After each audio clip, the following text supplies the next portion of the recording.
Episode 9, and this week we're looking at how staking works on Cardano and looking further into the rewards delegation cycle. How and when you actually get your rewards when you stake your ADA to a stake pool.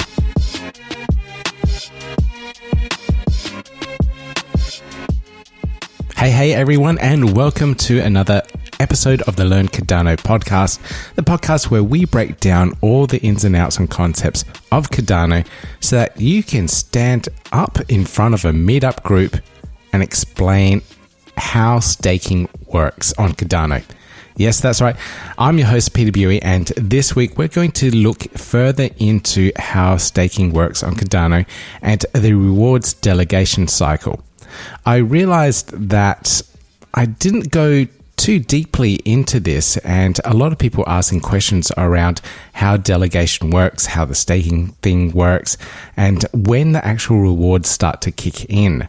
This became really apparent when we had a meetup last Thursday at here on the Gold Coast, when people were asking fundamental and really beginner questions around how staking works in the Cardano blockchain.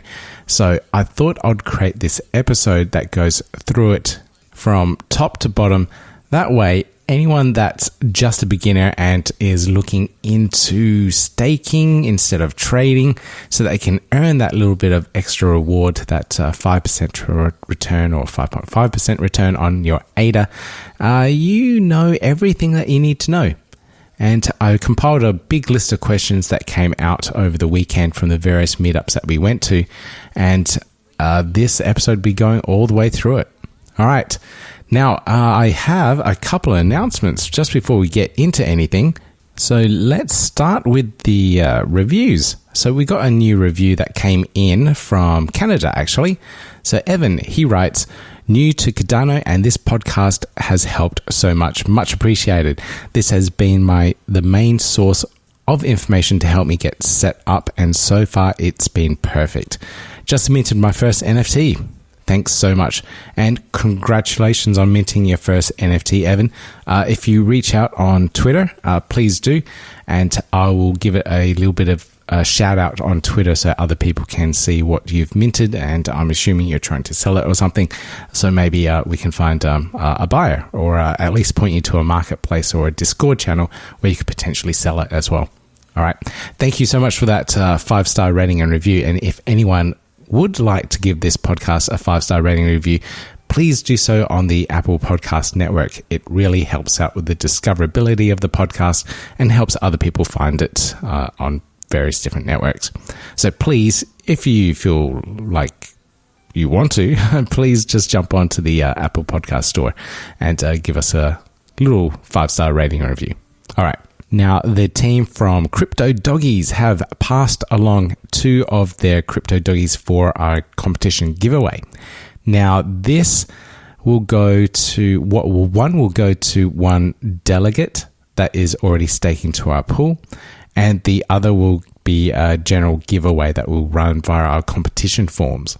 So you need to find that competition form, fill in your details there, and if you're already delegating to the pool, you need to find your stake key. Now, I'll put up details on how to find out what your stake key is, but that's a unique identifier that a stake pool operator can see in regards to who is staking to the pool.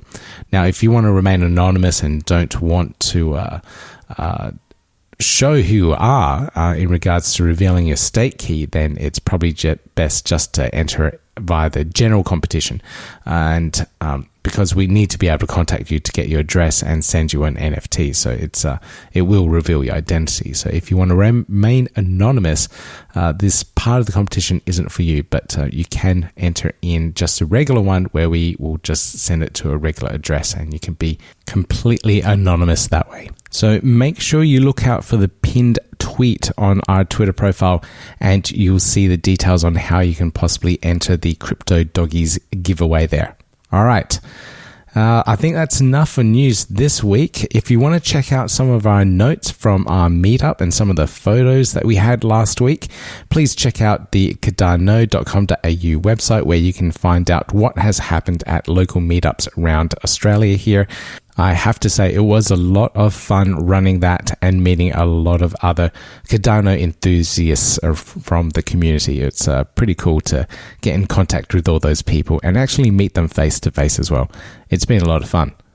Now, my weekend wasn't just the meetups.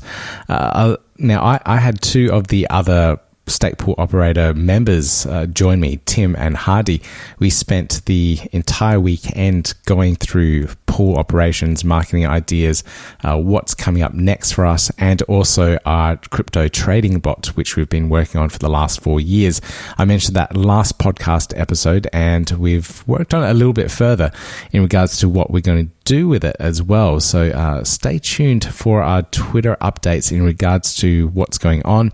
I'll be introducing more of the team members in further future episodes and also on Twitter and social media. So please make sure you check that out. I also had the privilege of meeting Crypto Fly, or Linda Rowland, and her partner came all the way up from Melbourne to visit us here and talk about stake pool operations. I took them through a bit of a training course or a deep dive into some security aspects and stake pool operations, what you need to do, some of the everyday running operations from updating to debugging issues that may arise on the pool as well. So it was a bit of fun. Maybe not so much for them because they had a lot to take in, but I do enjoy debugging issues on the stake pools and working out what's wrong with them.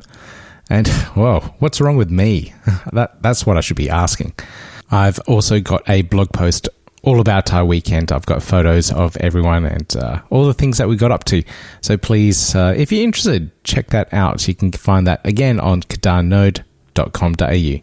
All right, that's enough of the little news updates for this week. Let's get into our main topic, all about how to stake, what is staking, and the rewards system behind Cardano. So the other week, I had the privilege of running a Cardano Meetup and also attending another crypto meetup where I got to talk to a lot of people that still didn't quite understand the bare essentials and the regular concepts around staking and how Cardano actually worked in regards to delegation and getting rewards from it.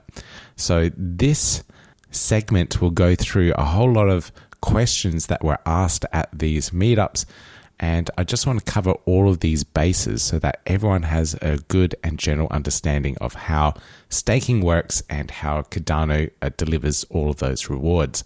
So I'll just go through all these questions one at a time, and I'll try and explain as clearly as possible how all of these concepts work.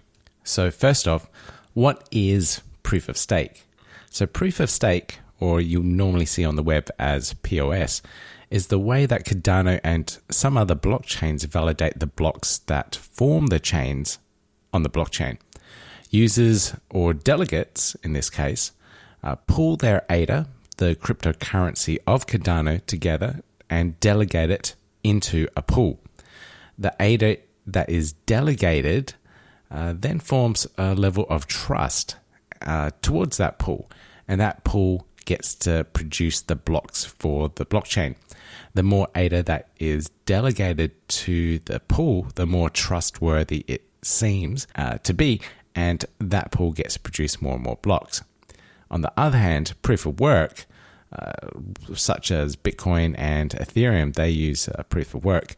Those two blockchains uses huge amounts of computing power to mine and validate the blocks. The more power you have, the more blocks you can produce. So proof of stake requires you to pool ADA together to validate, while proof of work requires mass computing power to mine.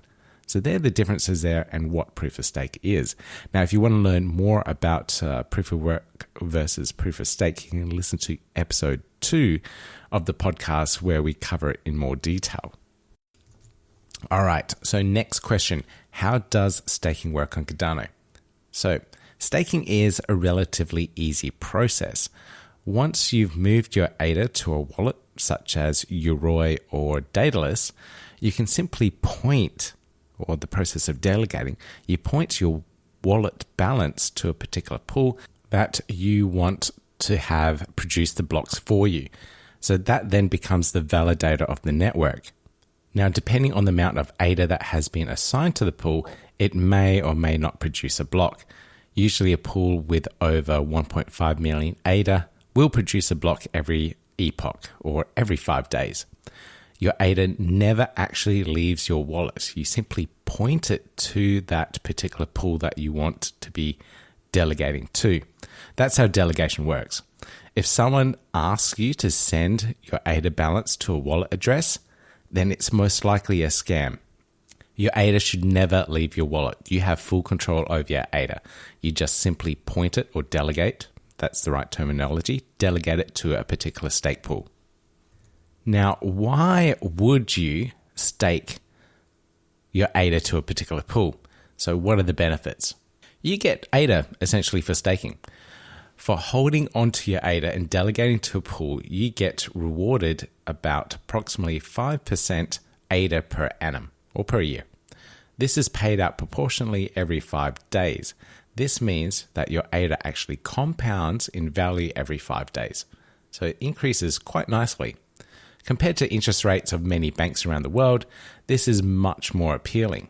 One of my own local banks around my area here currently offers 0.05 per annum in a regular savings account, or a whopping 0.35% on a 12-month locked-in long-term savings account for values over $5,000, and that's locked in place. Now, both of these values are actually well below inflation. So inflation is usually measured around 2% a year. Now, that would mean that the amount of money that I have being held in these accounts doesn't actually appreciate, it actually deflates in value, meaning I would be able to buy less in a year's time as opposed to what is actually gained in terms of interest in these accounts. It's not too nice, is it? And with the current global situation with money printing all over the place for various different reasons, inflation technically should be a lot higher. We're just not seeing the impacts of it quite yet at this point in time. But many economists say that hyperinflation is on the way and is happening as we speak. I would love to get an economist on the podcast to actually talk about hyperinflation and what the world's current financial situation is likely going to be like in a couple of years based on all of the money printing that has been happening recently. So, next question. How much ADA do you actually get from your staking? So, as I said in my previous response, you get approximately 5% per annum. Now, this fluctuates a little bit. So, the amount that you get paid from your pool from delegating will vary. And it depends on the current performance and saturation levels of the pool. If the pool has a low saturation level, this means a very low amount of ADA that is delegated to the pool. That's, let's say, less than 1 million. Then the potential rewards might be quite low because they're not consistently and constantly minting blocks. A pool with a high level of saturation or a high amount of ADA that's delegated to it will be producing more blocks every epoch and hence creating a more uniform amount of rewards consistently. So based on the rewards formula that is baked into the Cardano protocols, you will get that 5% compounding interest paid out on a 5-day regular basis as long as the pool is performing optimally and isn't missing any blocks, which can happen. Next question on my list, how to stake your ADA. Now, the process is relatively easy and fairly secure. You just have to manage your wallet security yourself. Now, if you want to learn more about wallets and securing them, you can listen to episode 1, EP009, and I go through a whole bunch of various wallet options and how to secure them so that you don't lose your ADA. All right, so in regards to the staking process, simply create your wallet in one of the popular wallet apps such as Uroi or Daedalus and ensure you're downloading it from the correct website. Usually a Google search would lead you to the correct place. Next, you need to transfer your ADA from your exchange to the wallet. If you use an exchange such as eToro or Uphold, both of these don't allow you to actually transfer your ADA out of the exchange to your wallet. So you have to sell it and move out fiat currencies and then buy back on another one and transfer again. It's very complicated on either of those two exchanges. Once the ADA has been moved to your wallet, you simply click on the delegation tab in either of the apps that I mentioned earlier, and you'll be able to see all the stake pools that are available to you. Simply choose the one that you want to delegate to, and then click the delegation button. There is a small fee for delegating. I can't remember what it was off the top of my head. It's very minimal. And then you just sit back and wait for the rewards to come in. It usually takes between 20 and 25 days. Now, just a reminder, the ADA never should leave your wallet. You simply just delegate it to a particular stake pool that will produce the rewards for you. Now, I have full tutorials in regards to this on our website, cardano.com.au, or on our YouTube channel, where you can see me go through the entire process of setting up a Yoroi wallet from scratch, then transferring some ADA from my Bittrex exchange account to my wallet, and then I start the delegation process. So please, if you want to watch that, check that out. It takes you through the entire step. It takes about 15 minutes to do so, and you'll be fully set up with your own wallet all ready to delegate. The next question I got asked was, when rewards? I've delegated, when do I see my rewards? Now, the rewards come in 5 days after your stake becomes active and the pool that you've delegated to produces a block. So that's a little bit hard to picture. So let me go through all the steps. So first, you delegate to a pool, and that first stage becomes a live stage. That's what it's termed. If you look on various websites, you can see the word live stake. So that's how many active users have just delegated into a particular pool. Now, once that 5-day period ends, that epoch switches over at a snapshot, your live stake becomes an active stake. And if the pool that you've delegated to produces a block, then you will get rewards in the following epoch. So now the pool has produced the blocks, you're in an active stake, that epoch ends, and then the next 5-day period in the following epoch, your rewards are calculated. So it will look at how much active stake you had, how many blocks were produced, and how many transactions, etc. were in those blocks, and then calculate exactly how much rewards you will get in the third, fourth epoch. I can't remember where we're up to. Now, once that epoch ends, where it's calculating the rewards, then your rewards gets distributed. So there were 4 epochs there at least. So that's a 20-day period. So depending on when you actually delegate your stake in that live period, depending on when the epoch starts or end, that could be an extra 4 or 5 days. So from the very first initial point of delegating your stake to a particular stake pool, you won't get rewards until at least another 20 to 25 days. Now, as soon as that 25-day period and rewards come in, the previous epochs would have started rolling through that active stake and looking for the balance that's in your wallet. Now, when the previous delegation cycle comes through and sees that you've got a reward that has been paid into your wallet, it will start to compound at that point, and then you'll see compounding results as you progress through the various epochs later on. And that's really rewards loyal delegators, because they'll see more and more rewards as you progress over time. Now, if that was really hard to visualize, and it was quite hard to explain via voice only, I have done a video and graphics in regards to the delegation process. So you can see the animation of how it goes from epoch 1, or the first stage epoch, to the second, to the third, to the fourth, to the fifth, when you finally get your rewards, and then how the subsequent following cycles go through and pick up your compounding interest. So please make sure you check out the Cardano website and the show notes for this podcast episode, where you can see the graphics and the diagrams around that will really help you visualize how it works. Just know that if you stick around to a pool for long enough, you'll see the compounding effect of your ADA. Next question. What is the lock-in period? Right. So on various exchanges, when you're staking, there is a lock-in period where you have to hold your ADA and it is stored away. You don't have access to it for a certain period of time. The longer you lock it away, the higher rewards may be.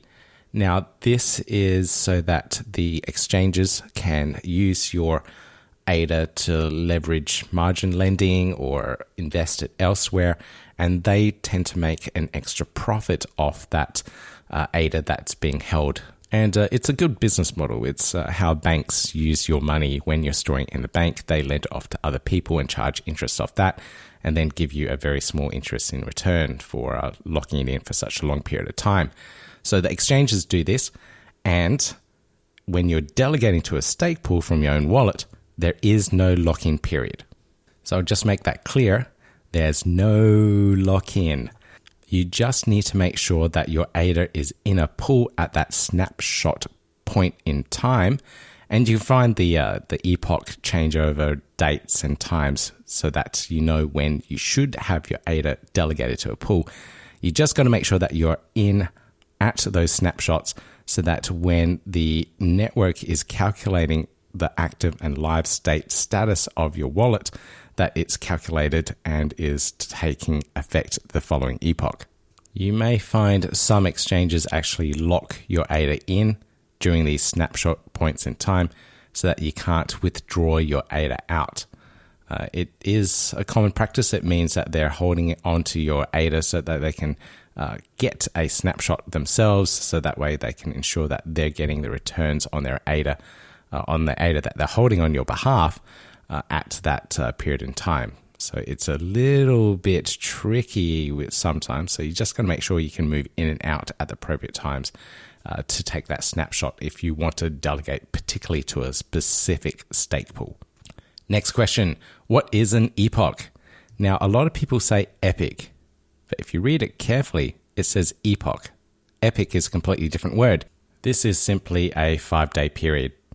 So a year has 365 days, divide that by 5, so you have 73 equal epochs per year, and that's how the period of time is divided up by the Cardano network. So an epoch is a period of 5 days. Now, this last question here was probably the hardest to answer. It gets quite, I guess, complex. Now, this last one, how to choose a stake pool. Right. So choosing a stake pool, in my opinion, is purely dependent on how much ADA you're actually holding.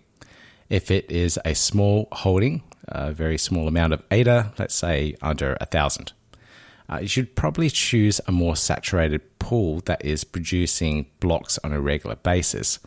A delegation that is about 1.5 million to 2 million to a particular stake pool should be enough to be producing enough blocks, at least one block per epoch. Other things you should probably look at or might want to look at is if the pool is a mission or purpose driven pool. So some pools out there donate to charities. If you listen to episode 2 of the podcast, I did an interview with Matt from EcoPool, and he runs a eco-conscious pool that donates to various charities and initiatives. So if you're into something like that, then you can search for those particular pools that you can delegate to.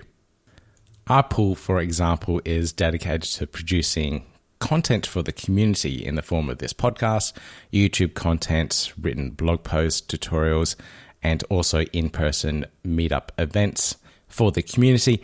And that's how we contribute back, and that's our purpose for our pool.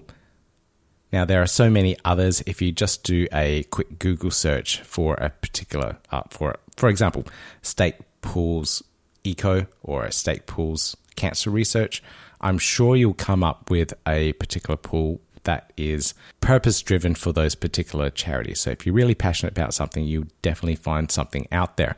You can also use a website such as PoolTool or ADAPools.org, and those websites will give you a list of various pools, and you can find their various websites and find out what they're all about. Now, if you have a larger holding of ADA, you could easily stake to a smaller pool with a very low saturation. As, for example, if you have 5 million ADA and you are delegating to a pool with a saturation level of, let's say, 1%, or something very low, they have less than 1 million ADA, your ADA alone will help that pool produce blocks. So if there is a really cool mission-led pool that you want to delegate to and you have a high amount of stake, you can delegate to that small pool and start producing blocks for them or help them produce the blocks. I would definitely avoid large saturated pools because a 5 million stake could potentially be on the upper limits of some of the higher saturation pools. And if you go over the maximum saturation point, which is 55 million ADA at the moment, that rewards actually go backwards. And the amount of ADA that you will get from the pool gets diminished because that pool has overstepped their saturation mark. Now, this is a built-in protocol of the Cardano network to make sure that the large pools aren't getting all of that delegation. People would normally look at the stats of the various pools, see that a particular pool has a lot of ADA in it, and think, oh, well, if everyone else is doing it, I'll delegate to that pool too. Must be good. Now, that's the opposite of decentralization. The Cardano network wants people to delegate to smaller pools and distribute all their ADA across different networks. Now, this is controlled by a parameter called the K parameter in the rewards formula, and at the moment that is set to 500. So ideally, 500 different pools is required to run the network. So you should be spreading your ADA out, not concentrating it to those rather large pools. Now, I mentioned a little earlier various websites that you can use, and one of them was ADAPools.org. Now, there are some stats on there that you can pull up to have a look at how a pool is performing. One of them is ROA monthly, and the other is lifetime return on ADA, or ROA lifetime. Now, both of these measurements tell you if the pool has missed blocks and is underperforming. Now, it's important to notice that previous performance doesn't equal future performance. It does change and alter. Previous bad performance could mean there are problems with the pool operator isn't operating the pool properly, so make sure you look out for that. And there are some telltale signs. Perhaps I'll do a video about this in the future. But if the level of ROA, the return on ADA, is well below 3%, then there may be some issues with that pool. They may have missed blocks and didn't produce them correctly. They lost some slot battles. There could be all sorts of things. Hopefully the pool operator has learnt from those lessons and those mistakes, and the pool is actually producing more blocks now, and that ROA actually increases over time. But there are little factors that you should look into and work out why that pool that you may be wanting to delegate to has a very low ROA. Another thing you may want to look at is the amount of relays the pool has. Now, if you go to adapools.org, click on a particular pool, and then under the About tab on that pool's page, you'll be able to see how many relays they have. Now, a minimum of 2, in my opinion, is good. This allows for maintenance of 1 relay, and you can take that one offline and do upgrades while the other relay continues to connect to the network and connect to the block producer. So I think that's pretty important. If you're doing maintenance and your relay goes down and you're actually scheduled to produce blocks, but your block producer can't connect to the network, that means it won't broadcast that it has produced those blocks, and the network will assume that you've missed it and will allocate that block to someone else on the network. So you don't want that to happen. look for a pool that has at least 2 relays. Now, some people have additional relays hidden, and that's what we have done as well. So we have 3 relays, but we don't broadcast that we have 3 relays. We have a secondary or tertiary backup relay that is connected to various parts of the network, but is hidden from view so that people can't attack it directly. If you don't know where it is, you don't know what the IP address is, you won't be able to connect to it or do a denial of service attack to that particular relay. So someone malicious could look at the relays that we have, block the traffic that is going to the relays that are displayed on our website as a malicious attempt, and then take those 2 relays out, essentially. But with our hidden backup relay, some other networks relays may be connecting to it, and we'll be connecting to them, and our block producer is connecting to it. So that ensures that there's this backup connection through the network. Now, I believe this is called a passive node or a hidden node, and it's pretty cool. A lot of other stake pool operators do this as well. I don't think they actively broadcast that they do it, just in case, because they do want to hide these things from a denial of service attack. Now, the last thing you may want to, or actually I think you should be doing in regards to looking for a pool, is seeing if you can connect and contact that particular pool operator. That way you can engage with them, get questions answered, like how to delegate to the pool. And if there are any issues or potential blocks that were missed, you can find out why, what happened, and get these problems solved. So it's really important that you can engage with your stake pool operator, whether it's on Twitter, a Discord channel, on Telegram, whatever it is. If you can communicate to your operator, you can get better reassurance that the pool is operating as it should be, and engage with the community around that stake pool as well. And we've opened up our Discord channel now. It was mainly for our pool operators and other owners, but now we've opened up to the community, and you can get to our Discord channel via the podcast show notes, cardano.com.au/EP009, and you'll find under the show notes how to join our Discord and join our little community. Now, to wrap this segment up, I'd just like to leave you with my top 3, or not top 3, but just 3 tips in regards to staking with particular pools that I haven't covered. Now, first thing, you can actually have multiple wallets. Yeah, so in Daedalus or Yoroi, you can open up different wallets. Now, why would you do this? This is so that you can delegate to a particular pool that you're passionate about, but then also delegate to a pool that you know you will get rewards from. So you can split your ADA holdings across these 2 wallets, or 3 or 4 wallets, and delegate to a particular pool that you're passionate about but is still very low in saturation, and ADA delegation that it won't produce any blocks. So you can delegate a little bit to them and help them along with their cause. And then you can delegate the rest of it, or to another small stake pool, or to a large stake pool, so you can ensure that you're getting your rewards and getting something back for your ADA holdings. So that's a really cool tip. Split your wallet into split your ADA holdings into multiple wallets so that you can delegate to various different pools at the same time. The next tip is about moving ADA in and out of your wallet. Now, we've seen lots of turbulent movement in the markets lately, and people may be wanting to protect their positions, buying more ADA, so selling at the high, buying at the dip. And of course, you can't do this if your ADA is stuck in your wallet, so you need to move it back to an exchange. Now, if you move it to the exchange and do what you need to do and move it back before that epoch snapshot is taken, you can ensure that your ADA is in the wallet and ready to be calculated in the next epoch for that particular stake pool that you're delegating to.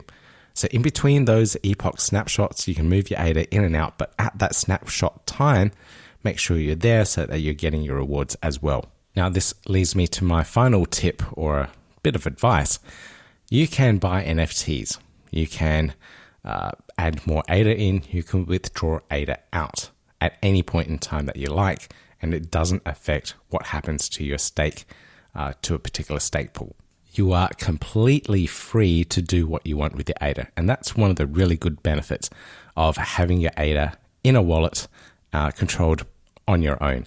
If you were holding your ADA in an exchange, you wouldn't be able to buy NFTs or any of these little cool collectibles, or easily transfer money to a different wallet that you might be holding. So it's really cool and really good to actually have your own wallet and your own control over your finances there.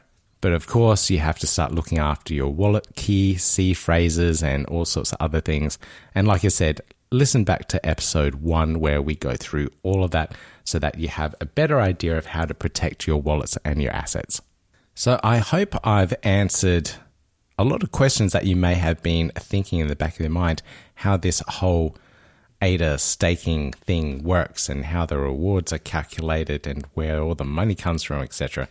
And I left you with a couple of tips in regards to your delegation with various pools.